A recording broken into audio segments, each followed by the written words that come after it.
Hey guys, welcome back to Vertical Momentum. I'm your host, Richard Kaufmann, also known as the Comeback Coach. Guys, if you're like me, if you struggle with anxiety, depression, PTSD, this episode is for you. So make sure you hit that subscribe button, hit that notification button, because we're giving you information that's found nowhere else on the internet. We're talking to my brother, JR. We're going to be talking about PSD and equine therapy. And this is very close to JR's heart because his dad is a true American hero, Vietnam veteran. So he knows the ins and the outs of what we deal with and what we struggle with. But guys, what we're going to talk about is what is the Veterans Ranch? And this is what I want. I'm so glad and honored to be able to talk to JR. JR, my brother, how are you doing today? Man, doing absolutely awesome. Thank you for having us on here today, and thank you to all your fans out there watching and listening today. Hopefully, we really bring some education to you as to who we are, what we do, and how God's majestic animal, the horse, can really help you all out there. All right, so I got a question before we even get started because you've been around your dad. I'm sure you've been around some of his friends. You've been around veterans, first responders, so you're pretty well versed in resilience. What is your definition of resiliency? Honestly, never quit, never give up. Sounds like a coined cheap answer, but I tell you what, my dad and I have a saying that anything that we do, you're gonna see us at the top of the mountain, or you're gonna find us dead on the side from trying, because we ain't coming back down. So anybody out there right now that's fighting through something, everybody's walked through something in their life. I'm a huge proponent of dropping the D off the end of this. It's not a disorder. Y'all have walked through some things in your life that you have to process differently. The government calls it a disorder, so you can qualify for some benefits. So never stop, never give up. If you need that crisis hotline, dial 988 and press 1. Always ask for help. One thing that I teach civilians, because I'm a proud patriot. Okay. I didn't wear the uniform. My wife didn't wear the uniform, as you said, my dad did. Always ask for help. Always strive and move forward. Never quit. They teach you to fight together as a unit. Please do not suffer in silence when you hang that uniform up. You're too important. Somebody needs today to know what you know so you can reach back, grab that next veteran coming out, and maybe pull yourself out of the darkness while you pull them out at the same time. And that's something that I truly love. And I mean, we'll talk about it later, but I truly believe that when an adult acts out, it's usually because of something that happened between the ages of 3 and 13. Then you add alcohol to the mix or drugs, not all the time. And then if you add war to the mix, it becomes like the perfect storm. And nobody can tell you how to get out of the perfect storm unless they've been there. And I think that's where people like me, you, your dad, we can reach down, pull somebody else up and say, listen, I'll take the arrows for you right now until you're ready. And because, and we know that the guys are like, they've been where we've been. So we trust them and we'll let them help us. You know what I mean? Yeah, absolutely. I mean, I never claimed to have walked in your guys' boots, right? I always say I wear cowboy boots. I never wore combat boots. Sometimes I kiddingly, I say kiddingly, say I feel like I have, because I am surrounded by veterans on a daily. I kid with my wife and say, hey, I'm talking to this group, and this group. So if I'm a little more salty by 6 p.m. than I was at 6 a.m., just understand who I was talking to. I love, honor, and respect everything you guys did. I preach to a lot of civilians. Y'all are the 1%ers, the real 1%ers that raise your right hand and said, I'll go, send me. Right. I mean, here's another thing I talk about a lot that people need to understand, because we don't talk this way anymore, but we need to get back to it. Somebody could be slinging eggs for 20 years and pick the branch of service, right? In the Marine Corps, they always say everybody's a rifleman. They may have to lay down the spatula, grab their rifle, and give their last full measure of devotion for their country. They aren't a door kicker. They're not tip of the spear. They're not Ranger Battalion, SEAL Team 6, fill in the blank. But they may have to give up their last full measure of devotion for their country, and all they're doing was slinging eggs. There's 99% of this population that said, no, that ain't for me. So I will always reach out and respect and honor the ones that did that. I love it. And me too. I believe that, like, when I went in, I was 17 years old. Back then you could.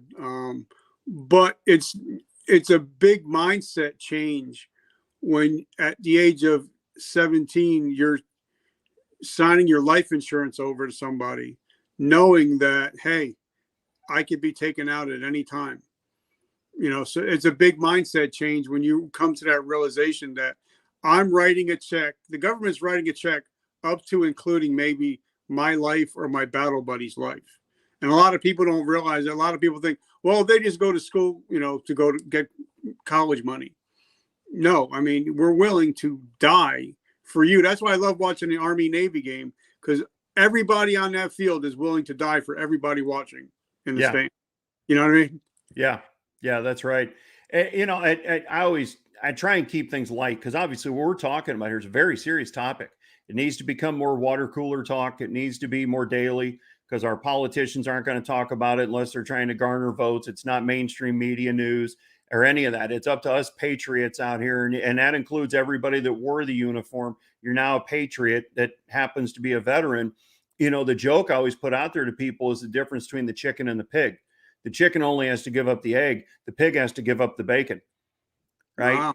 That's the check y'all are writing when you sign on the dotted line. And we'll get into this more, but that's why we don't charge veterans or their immediate household family for what we do, because you sign that check already. That's all the payment we need. Okay. And I love that. So we're definitely going to talk about that. But like we said, your dad is a Vietnam veteran, and we know how they got treated when they got home.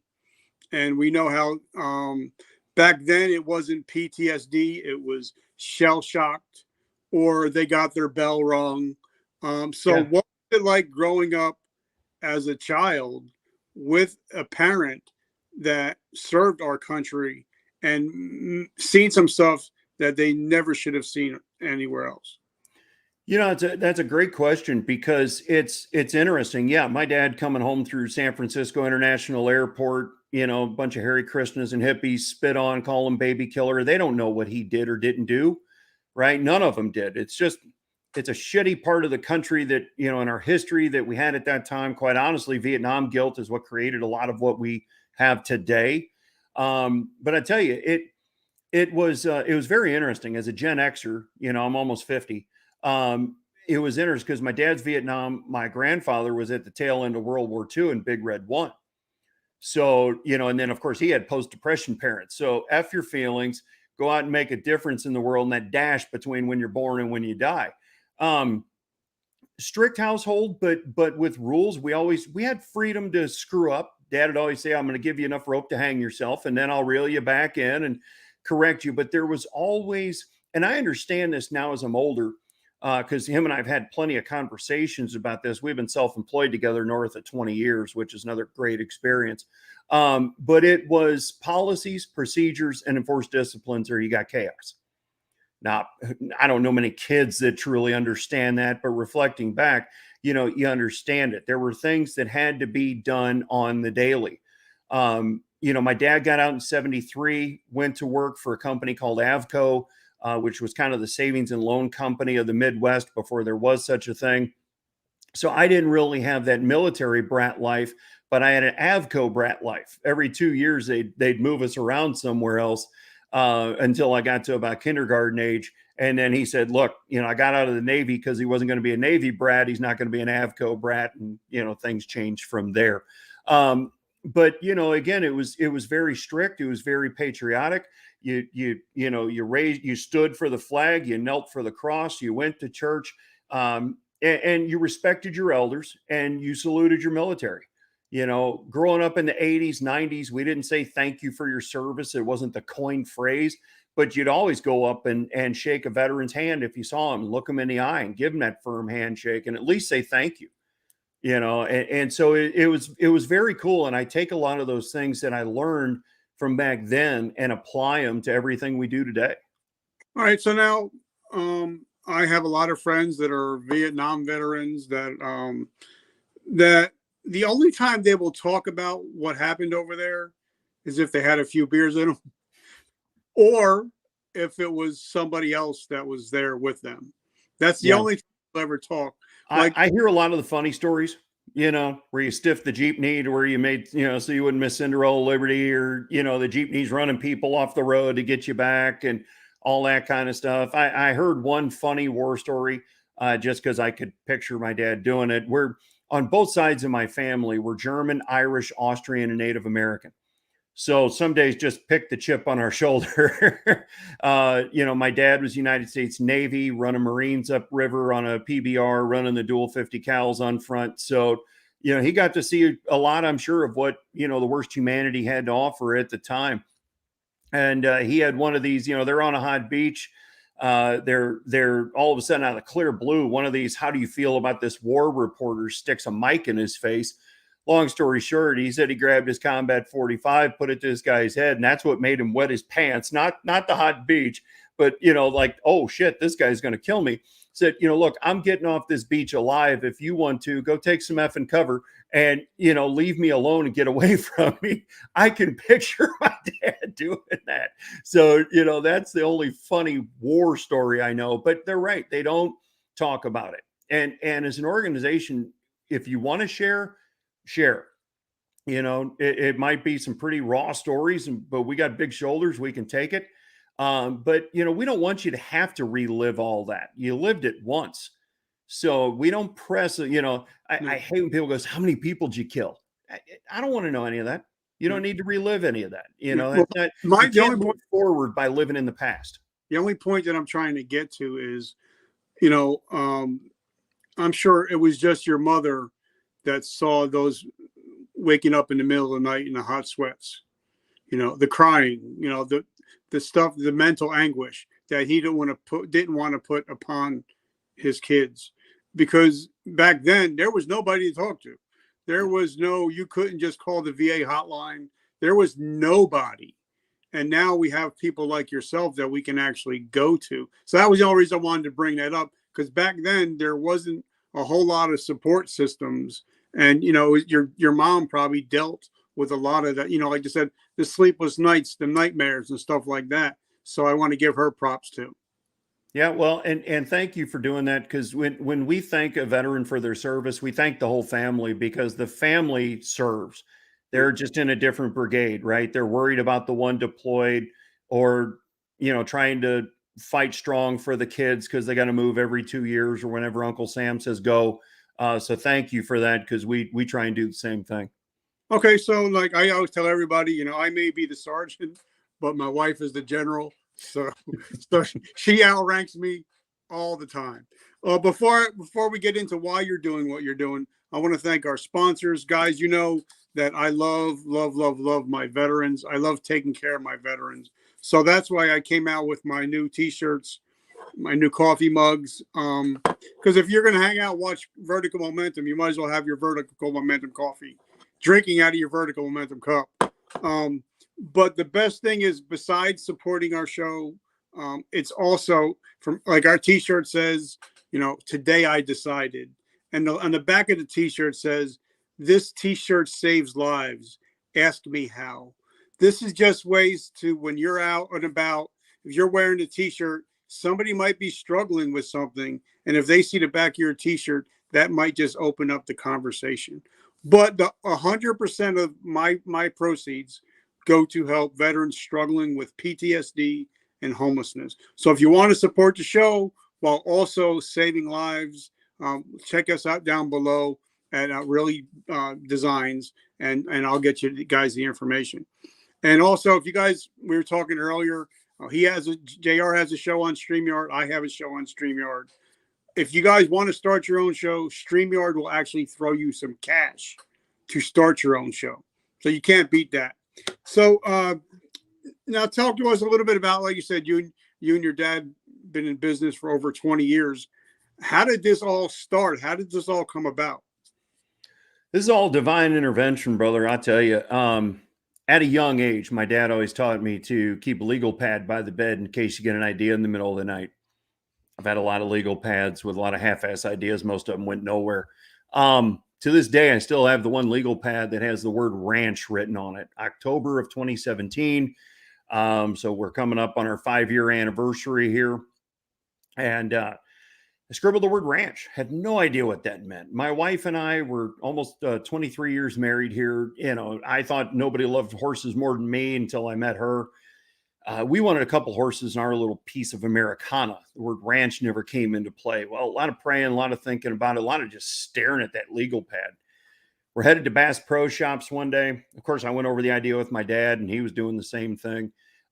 We stopped at a Chili's for lunch. And the reason why I say the good Lord and horse, because I couldn't come up with all this on my own. My wife, she must have seen smoke coming out of my ears, and I asked for a pen. About 20 Chili's napkins later, just because they're not that big. The ideas for the Veterans Ranch were born, and December of 17, we were a charity.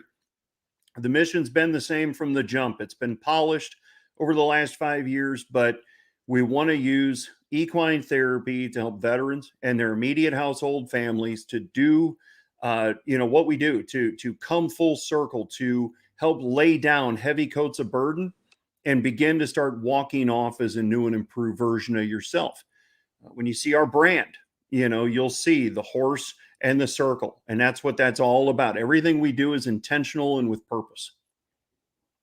Okay. Now, like we were talking about, before we got on, me and you are both dog lovers. I got my baby dog upstairs, but like you were telling me, and I want you to tell, about what a horse will do to run to you.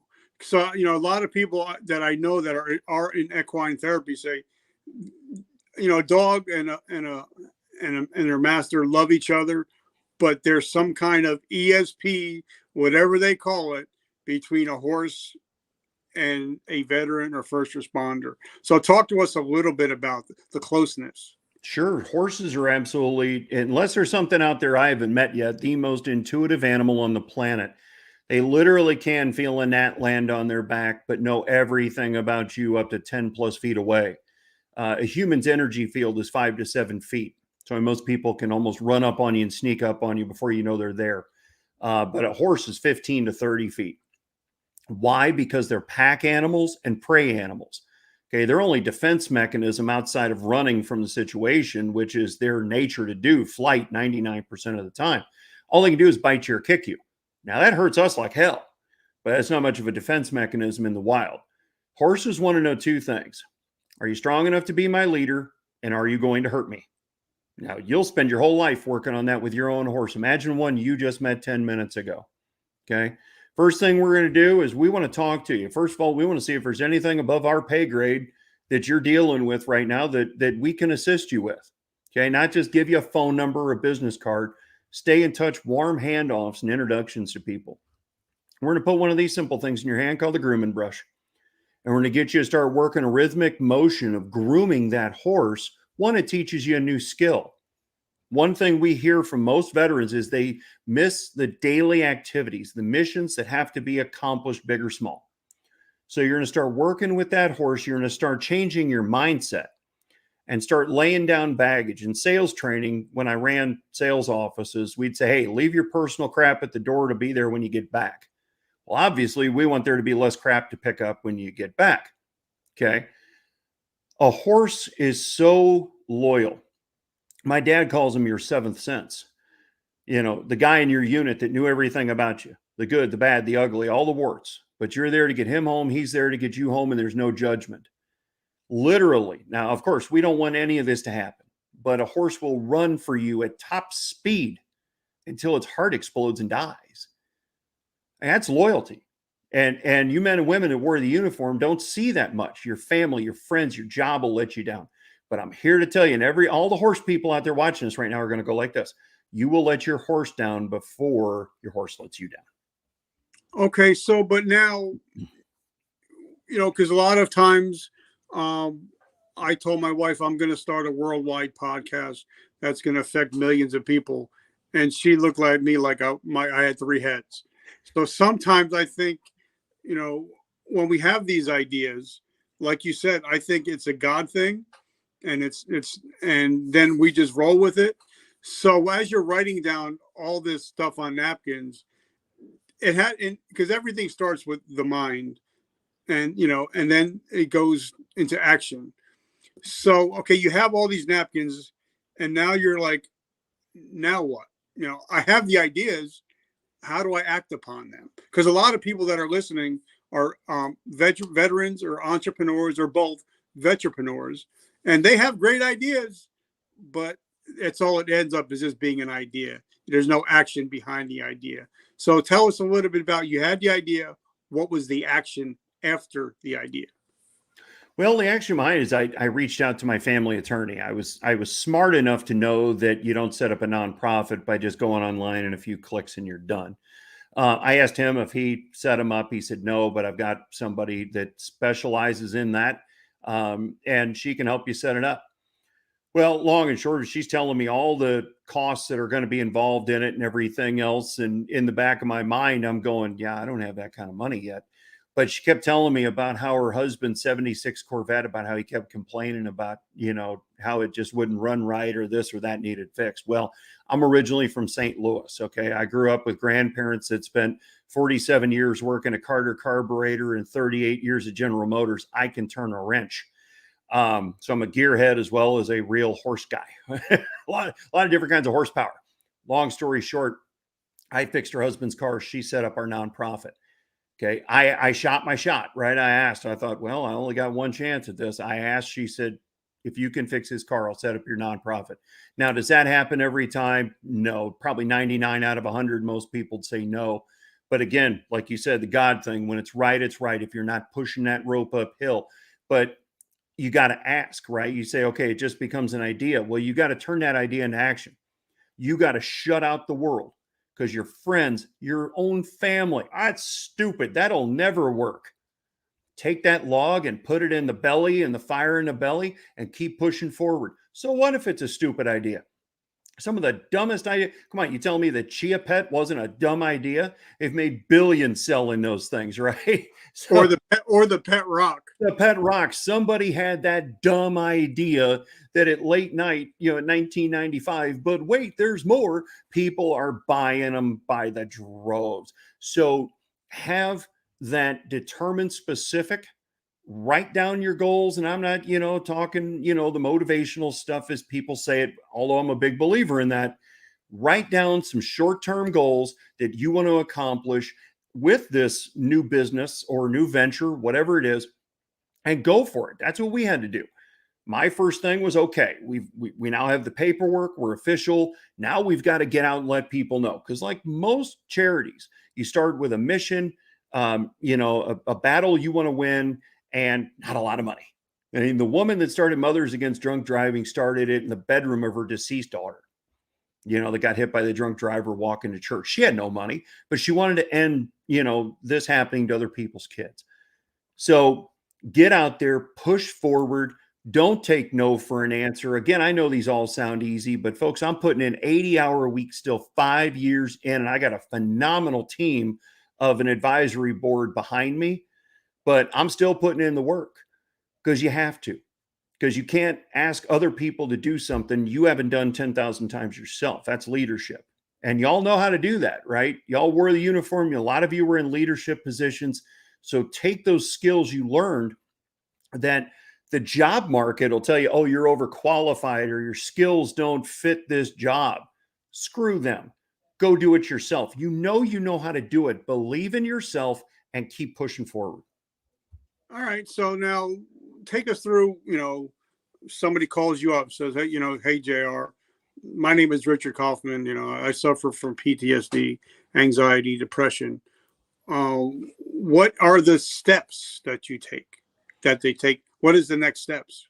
Sure. First of all, we might just sit there and have a half-hour, 45-minute conversation. Yeah, like I said, a lot of times we make a phone call. Oh, we'll call you back, and then you never hear from anybody again. And I know that you guys aren't like that. So what are the steps? Yeah, we first of all, if we are busy and you got to leave a message, please leave a message, shoot us an email, something. We get 9 times out of 10, you're going to hear back from me directly, but we are going to get back to you. I've got a book sitting over here right now of 3 people I got to call today. We will get back to you. We just don't leave you out there, but we are going to sit and talk with you. One, just get to know you, and find out who you are, what you're doing in business, anything we can help you with. Now, sure, we'd love to give everybody cash that needs cash for everything, but you can't say yes to everybody on that, or you end up broke and you don't have a foundation to help others. So there are times where we have done that in the past. But we want to get you to a new place in life, and sometimes that isn't always cash. So we're going to talk. We're going to get you scheduled to get in the program at our next event. We travel the state of Florida and parts of Texas, doing day-long and weekend-long clinics so we can reach as many veterans as humanly possible right now. We're working on getting our own piece of dirt. Again, we started this with not a lot of money, and then we rolled through COVID, and then we rolled through the crazy real estate market of prices in Florida and Texas being double what they were 2 years ago. So we continue to travel the 2 states and reach as many veterans as possible. So we'll want to get you plugged into the system, so when and where we're going to be. Okay, so what if you're like a person like me, or a lot of us don't live in Florida, don't live in Texas. We live in Jersey or New York. How do you work that out?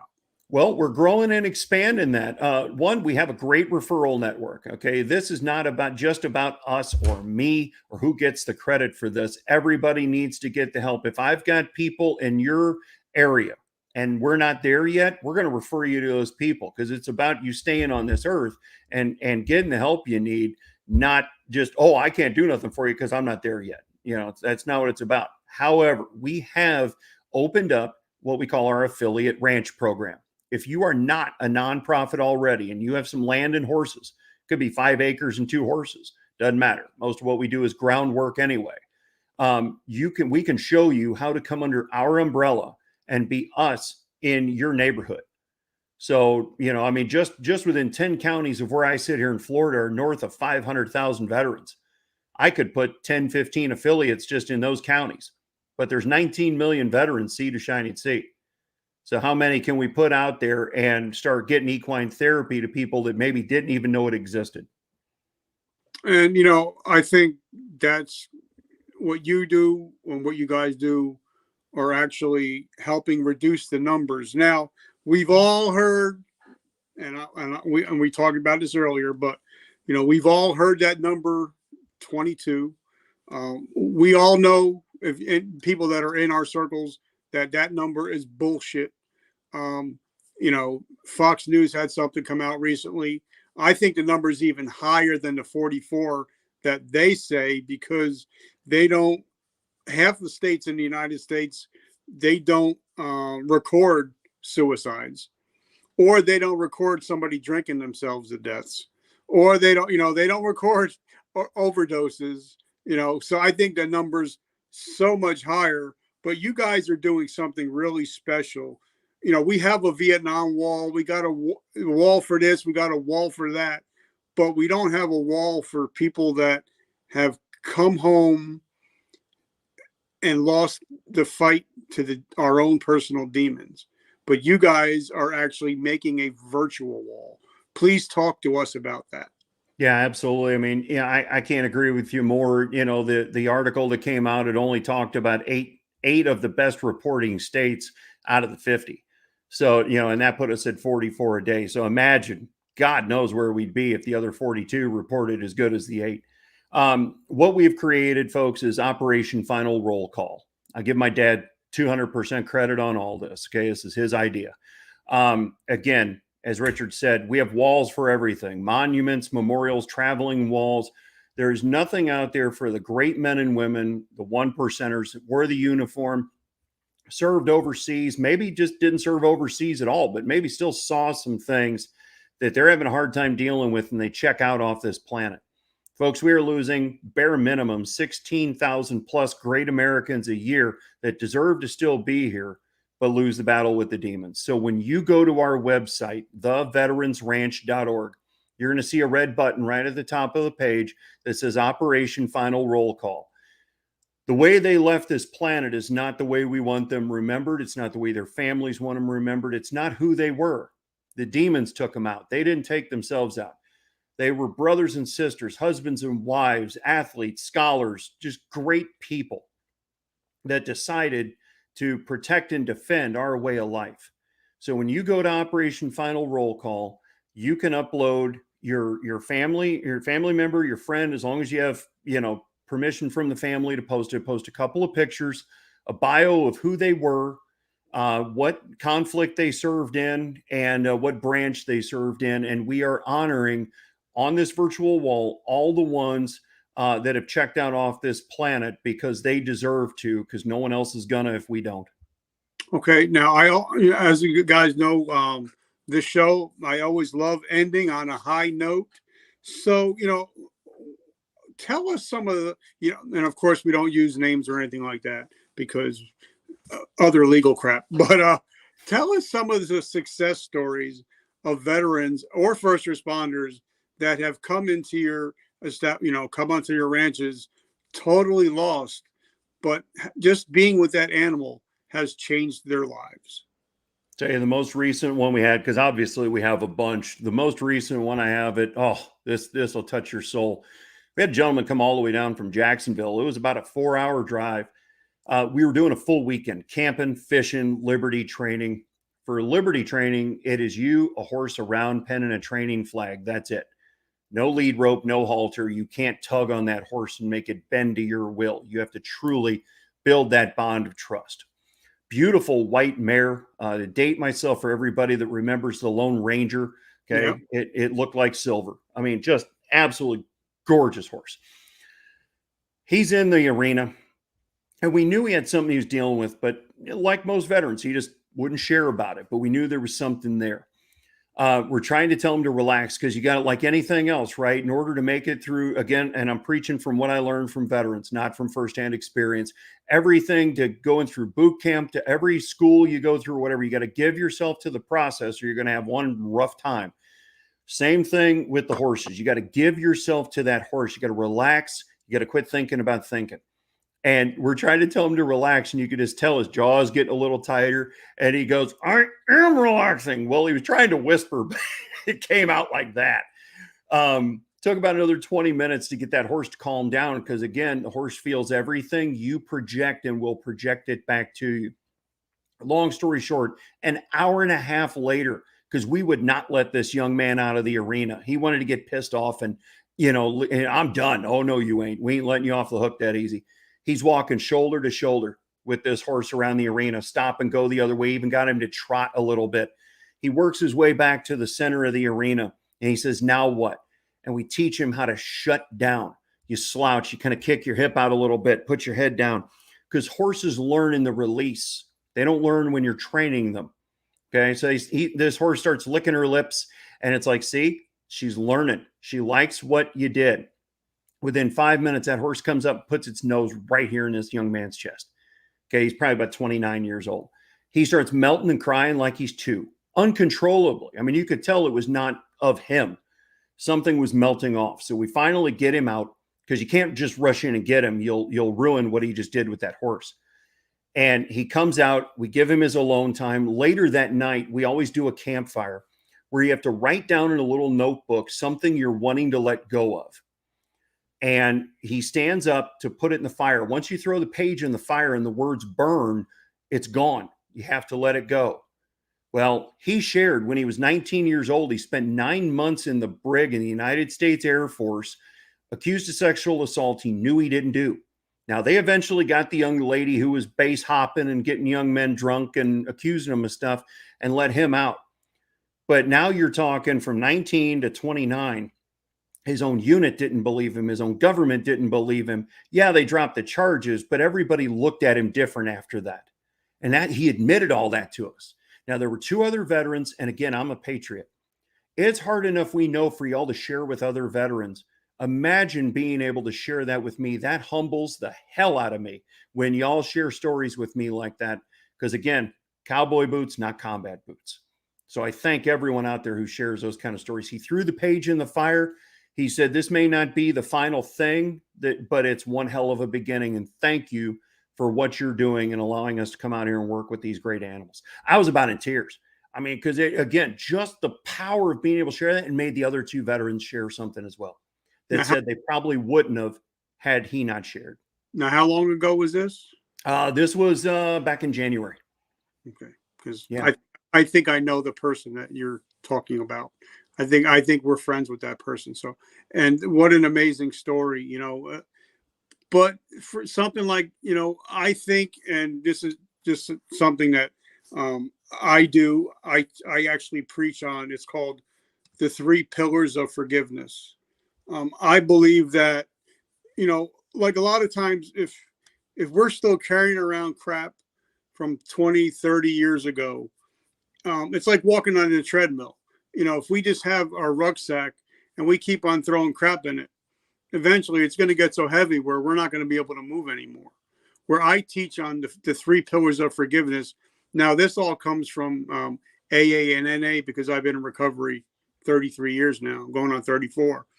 But they taught me that, one, you know, if you want to be free, first you got to, you know, forgive those that have hurt you. You know, don't forget, but forgive those that hurt us. Also, you know, ask for forgiveness for people that we've hurt, because, you know, hurt people. And a lot of times, you know, we've hurt a lot of people. So we have to ask for forgiveness, because even the Lord, even the Bible says, which I'm a Christian, I believe in my Lord and Savior, Jesus Christ, that, you know, he says, you know, forgive and the way you will be forgiven. And I've done a lot of crazy crap. So I want to forgive anybody that's ever hurt me.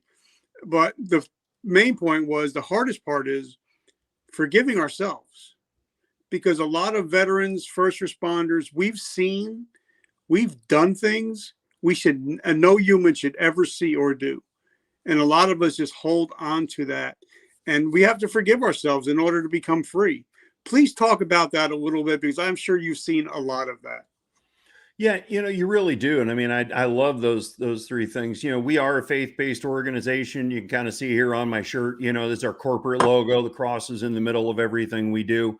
You know, that is so true, that sometimes you're forgiving others, not for them. You know, like, I don't want to forgive them, they screwed me over. You're not forgiving them for them. You're forgiving them for you. Yeah. So you can come to peace with whatever it is and move forward. Again, that's part of laying down that heavy coat of burden and moving forward as a new and improved version of yourself. Emerson says, do the thing and you'll have the power. You can't have the power and then go do the thing, right? So you got to lay down the heavy coat of burden, whatever that is. And hey, I know I've walked through some crap that would crush most people in life, but I've never fired a shot in anger or had a buddy die in my arms. So I understand there's different levels of all that. But yeah, I mean, realize that you've done what you've done, or seen what you've seen, and forgive those. If it's your enemy, we talked to a lot of Vietnam vets after the debacle of ending Afghanistan. I thought we were actually going to talk to more Afghan vets. Like, I graduated high school in 91. So some of my buddies went straight to the sandbox right out of high school. I thought I was going to be talking more to that era. It was actually Vietnam vets, because it looked the same. Yeah. Saigon in 75, you know, when they come out, oh no, this isn't like Vietnam. Bullshit. You saw that Huey lifting off just like you did in Saigon in 75. Yeah. So it brought back a lot of bad juju for a lot of them guys. But forgive your enemy. I say that knowing it's not the easiest thing to do. Whatever your enemy is, your enemy could be that bottle, right? I can't tell you how many vets I talked to. There were a fifth a day, and they said they would have drank more, but they ran out a day. Yeah. Right. So your enemy could be all kinds of things.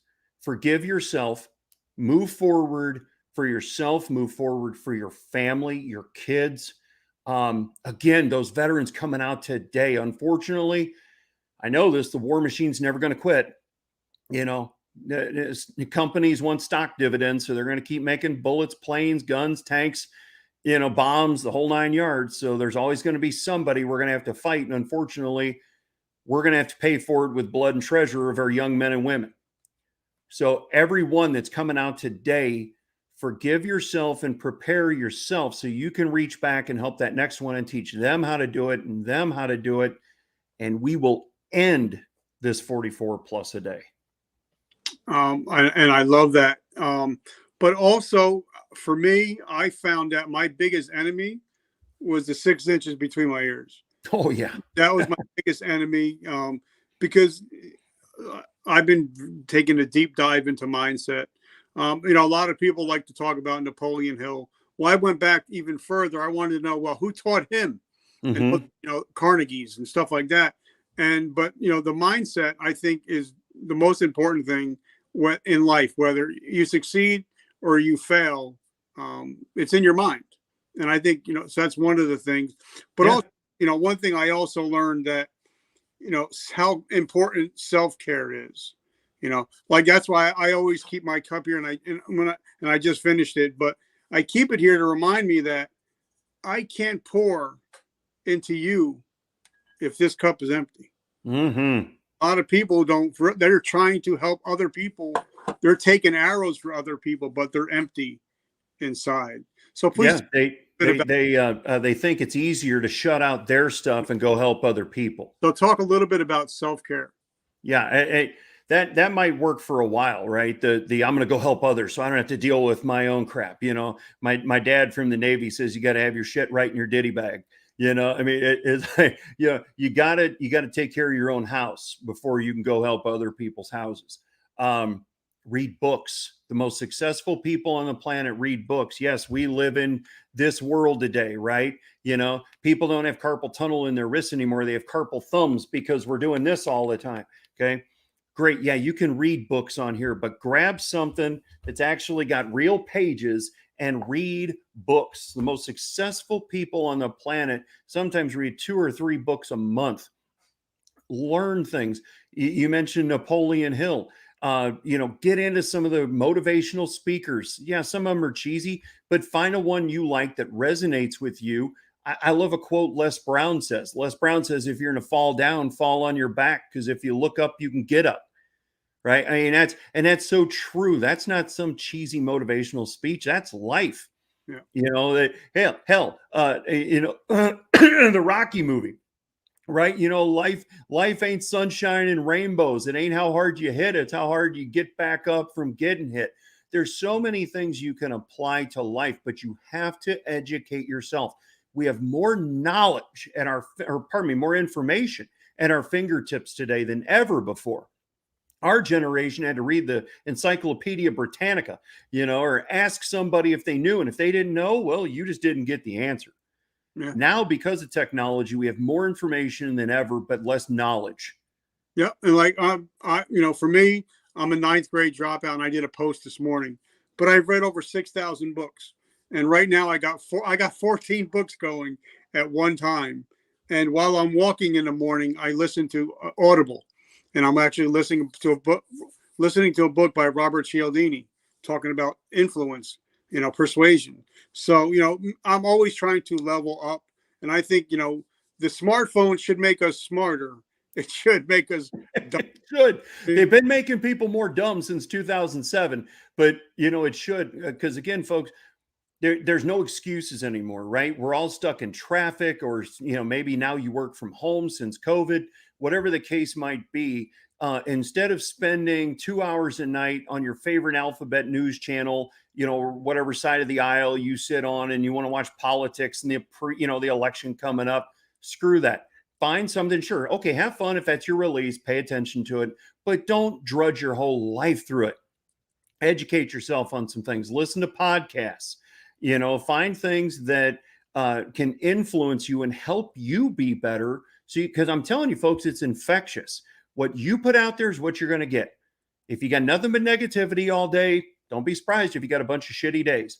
It doesn't mean because you're positive, every day is going to be, peaches, roses, and fluffy bunnies, because I'm one of the most positive guys on the planet, and there are days that just suck. But you process it, you move on. Tomorrow's a new day. So always be educating yourself. All right. So I got 2 questions, and then we're going to let you go on your busy and beautiful weekend. How do we find you? How do we support your mission? And how, if we need help, how do we reach out?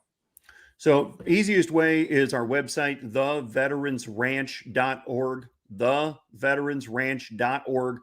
You can hit our contact page. Our email's simple, contact@theveteransranch.org. Our phone number's on there as well. It's area code 863-815-5896. We're 9 to 5, Monday through Saturday. There are times if I got nothing going on. Sunday is for, God, family, NASCAR, and Dallas Cowboy football. Not necessarily in that order. As long as you're touching all the bases, you're doing good. I know I just made a lot of people mad when I said Dallas Cowboys. Oh, well. So that's how you can reach out to us and support folks. Help us spread the word. But these the word horse and cheap never go hand in hand. This does take money. Right now, throughout the end of the year, here's what we're asking people. We're looking for, and you'll see a theme here, we're looking for 44,000 people to make a one-time donation of $44 in memory of the 44 a day we're losing. That's going to go towards our building fund to help us get the piece of dirt, get stuff built where we can have a flagship ranch that'll have over 40 horses on it that can serve over 10,000 veterans a year in one location.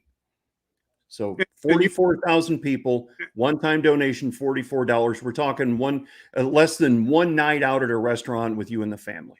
And you also said that no veteran pays. That's correct. Yeah, a veteran and immediate household family. Now, we don't get into cousins and grandmas or everything else. So, the veteran and the spouse and their kids, they come out and do what we ask them to do free of charge. All right. So my last question is, I normally don't ask this question, but because I feel that the Lord's leading me. And thank you, first of all, for being a brother in Christ. And I love that about you. But, a lot of people are struggling with anxiety, depression. They're not feeling peace. And a lot of it is because they moved away from God. And they say that if you don't feel close to God, you're the one that moved. He's there today, yesterday, and tomorrow. So if there's somebody listening to us right now that is struggling and wants to find some peace, how can they get back closer to him again? One, we're more than happy to talk to it. We are brothers in Christ, and we are not ashamed. We do not hide from it. We've turned down money, and other brothers out there have turned down money because they wanted us to take religion out of our program material. We won't do it. We will not bend from that. We are also partnered up with Cowboys for Christ out of Tampa. It's a national organization, but we are partnered up with the group in Tampa. If you don't have a Bible and you need one, give me, shoot us an email with your address and we will mail you one. They're easy read versions. Not everybody grew up with the old King James, understanding the these, the thous, and those. If, like I did, if you can read the King James and be a believer, God bless you, because that's not always the easiest version to read. But whatever I have, sometimes we have regular Bibles, we have themed Bibles. Anything we can send you that'll help you get that much closer, because you're right on when you say God's always there. We're the ones that move away. But at the same time, too, one of my favorites is footprints. When you only see one set of footprints, he didn't leave you. He might be carrying you.